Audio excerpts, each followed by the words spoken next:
Hello, I'm John Stevens. I'm the chair of the Federal Trust, and I'm speaking once again with my colleague at the Federal Trust, Brendan Donnelly, about the latest developments regarding the UK and Brexit.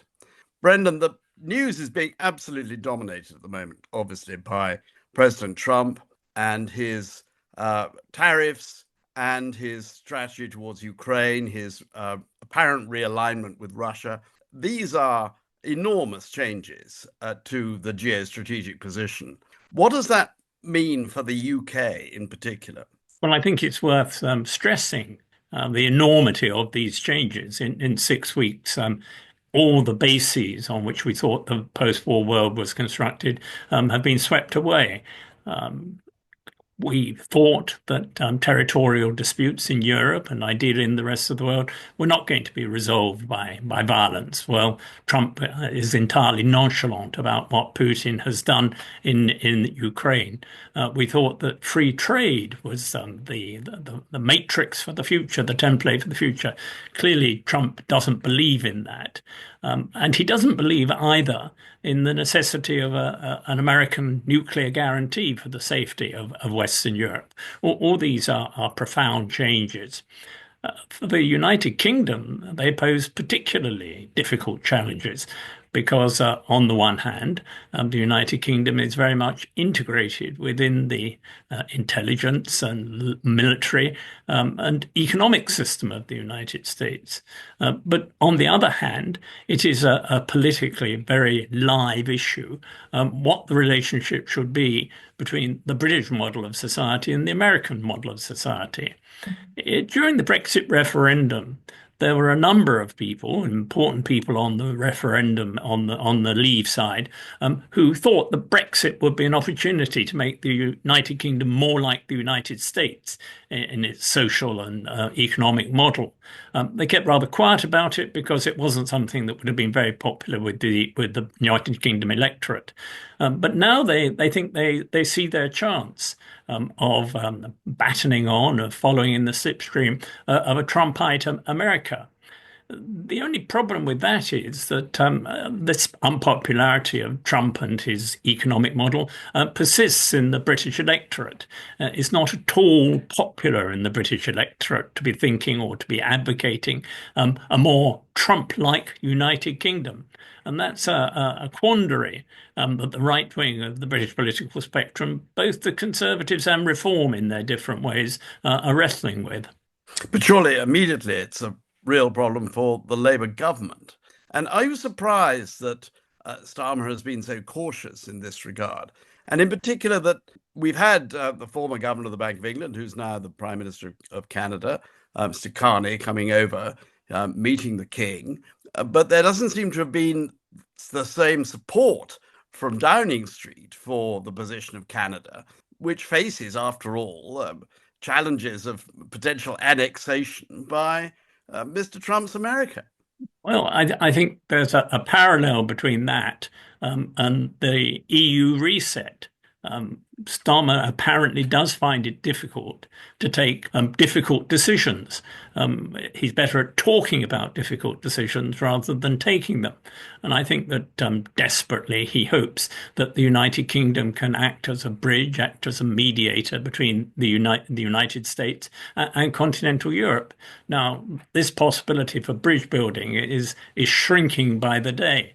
And I suspect it won't be maintainable for very long. But I think it is Starmer's initial impulse to try and avoid having to choose between Europe and the United States of America. I don't think it's going to succeed, this equivocation, but I think he's still clinging to that hope. Inasmuch as one can detect any strategy in what the British government is doing at the moment, it is to seek closeness to America on economic matters. I mean, for example, not signing the AI deal in Paris, which was promoted by the French and signed by all other European states, and also to try and create circumstances in which Britain is not hit by tariffs from America in the same way that the EU looks highly likely to be hit by tariffs. But on the defense side, the government is clearly tilting in a European direction, seeking to be part of what is going to be the largest rearmament in Europe since the 1930s, and certainly in support for Ukraine and against, therefore, the policy which is currently being pursued by President Trump, which is to essentially embrace the position of President Putin. So this double track seems to be the strategy. Would you agree with that? I think they are attempting to pursue a double track, but I don't think it will be sustainable. It's always been an attractive idea to, if you like, moderate Brexiters like Starmer has become, to claim that on the defence side, the United Kingdom had such attractive assets to offer the European Union that the European Union inevitably, in its own interest, would want to seek a privileged relationship with the United Kingdom. It was also attractive to the British political establishment, administrative establishment, that the European Union doesn't have the same direct institutional responsibility for defence matters as it does for trade matters. Ever since the failure of the European defence community in the 1950s, defence and security procurement has been rather a Cinderella of European integration. Well, I don't think that's going to continue. I think that we don't entirely know what's going to be the future security architecture of the European Union. But what we do know is that it will play a central role in the whole of the European security panorama, not least because of the importance of the internal market, the defence-related internal market for European rearmament, from which the United Kingdom will have excluded itself. Well, precisely. I mean, the scale of this rearmament and the likely knock-on effect it is going to have for the whole of the European economy, particularly in areas like high tech, is so substantial that for Britain to be detached from that is going to be a very serious blow, also given the importance of our own defense industries. And I wonder how this can continue, because it seems very difficult for Britain to insert itself into this rearmament program without some declaration of overall commitment to the European interest. Brexit clearly has tremendously damaged trust between Britain and the Europeans. And trust, of course, is absolutely essential to defence. It comes back to the issue which is at the heart of many British perceptions of the European Union. The idea that the European Union could simply be an economic arrangement without a political dimension to it. And of course, the political dimension is interwoven inextricably with the economic element in the way the European Union is set up. So as the European Union develops, as I'm sure it will, its defence wing, its defence arm, some of which will be based on the internal market in arms and arms procurement. So the political integration of the European Union will continue. It will become a question of identity, of existential values. And if the United Kingdom demonstratively doesn't share those values of European integration, then that must act as a considerable barrier to full participation in this European rearmament, both economically, technologically, and politically. Could you conceive a moment coming when it becomes necessary for the British government to say that they regret Brexit, that Brexit was a mistake, and although it may not be possible to rejoin immediately, that would be their long-term intention in order to achieve this level of trust, to draw a line under what has happened over Brexit, and to restore the trust that is necessary for us to participate fully in European defence? I'm not sure that will be sufficient or plausible within the United Kingdom context. I think it will be a recognition both of failure and incompetence if the government were to say, we recognise that Brexit was a mistake, but there's nothing we can do about it. What would be the point of having such a government? Nor do I think that an indefinite commitment at some point in the future to try to rejoin the European Union would have anything other than a very marginal impact on the UK's relations with the EU. So you think a much more explicit commitment to rejoin is going to become Yes, necessary? and I think it's possible. It's possible that in the turbulent and uncertain times in which we live, when we come to the next election, there may well be in the Labour manifesto something that is much more robust in the way of commitment to the European Union. Perhaps an attempt, which I'm not sure if it will be successful, but perhaps an attempt to join the single market, to join the customs union, to have something much more like the Swiss relationship with the European Union. Once again, I think questionable whether it's achievable, but it would mark intellectually and politically a very important step back towards Europe.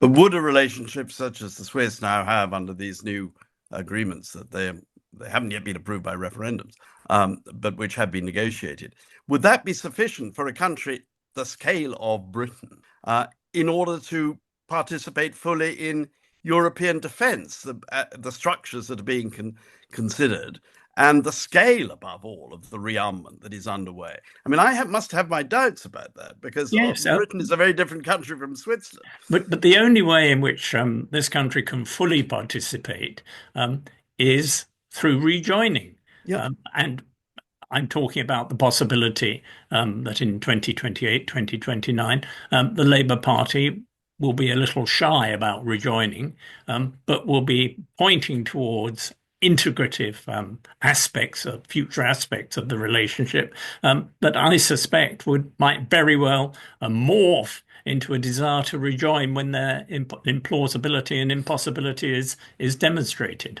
But this rearmament is a very fast-moving proposition, and the foundations of it are being laid right now.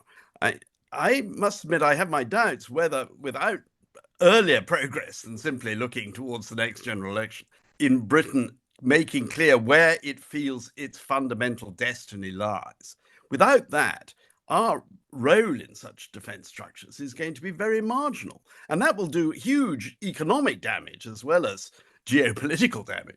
One of the consequences, I think, of Trump's first 6 weeks has been to reveal fissures in the right of British politics. We've rightly been talking about the government, but there are interesting debates going on within the right of British politics, both within the Reform Party and within the Conservative Party. I think that it's entirely possible that the Conservative Party will split in the not too distant future between the pro-Trump and the anti-Trump wing. And the anti-Trump wing, if it forms an entity, an organization of its own, would certainly be less radically Eurosceptic than the pro-Trump wing. And it might be that will give to Starmer a bit more political space to go further, faster in reorienting the United Kingdom towards the European Union. There's no certainty of that. And there is a possibility, a real possibility, that the dysfunction of British politics as far as Europe is concerned will mean that this country will miss the European rearmament bus. All that we can do is point out the likelihood or the fear of that happening, and then it must be for others to take up the cudgels or take up the baton of trying to persuade the Labour government that their own political and certainly the national political interest lies in a reorientation towards Europe. The events of the past 6 weeks have shown how implausible and inadequate, how weak-kneed is the idea of a reset that consists of possibly a youth mobility scheme. But this could come a lot swifter than simply the timetable towards the next general election, because we face a very significant challenge for the Conservative Party from reform. We have to see how much damage this connection with Trump and with Putin, indeed, has done to the reform cause. I mean, what is your view on that? Has reform been damaged? Is reform likely to be damaged by? Yes, I think it is. Yes, I think it is. I think Farage made such a a parade out of his supposedly close relationship with Trump, that it will certainly be a target that he has painted on his back. And also, of course, he's under pressure from within his own party of people who think that he isn't extreme enough. So I don't think that reform is quite the threat to the established order, if you like, that it was seen to be even a couple of months ago. And I think that a very interesting parallel could emerge between Germany and the United Kingdom. If the Conservative Party does split and the Reform wing are the equivalent of AFD, then there will be certainly space for the rest of the political spectrum to erect a firewall against reform, and that might well contribute to the sort of 80% in favour of closer European ties that I think will be necessary if we're to convince our European neighbours to accept us back into the European Union. Well, of course, Friedrich Merz achieved his success by renouncing effectively the principal pillars of the policy of his predecessor as Christian Democrat leader, Angela Merkel. I mean, her policies were basically being friendly towards Russia, being open on immigration, and being anti-nuclear power. And Herr Merz has come back essentially on the polar opposite of those three propositions. One wonders whether the Conservative Party, or the part that is not tempted to combine with reform or even be subsumed into reform, the part that it doesn't want to do that would be prepared to go so far as to do a 180-degree turn on Brexit, for example, and to say that this was a fundamental error that should be reversed. Once you've got a split in a party and internal party discipline has broken down to that extent, the billiard balls or the snooker balls fly everywhere over the table. It's entirely possible that those people in the Conservative Party, very few of them are particularly pro-European, but there are quite a lot who are not as radically and vituperatively anti-European as the Reform wing are, might find it easier to be part of a party where at least a willingness was evinced to consider on their merits proposals for greater European integration. But the crucial point is that you feel that for Labour to change its position dramatically on Europe, which may be necessary, which it knows is necessary, but is trapped by being in government, actually, particularly vis-a-vis the United States, that it requires the action of opposition parties, the Conservatives perhaps, we haven't discussed the Liberals, but pressure from outside the Labour Party on the Labour Party is what is needed now for any progress to be made on revising the UK's position vis-a-vis Brexit. Well, the pressure has to come from within and without the Labour Party. And the more points of pressure there are, the better.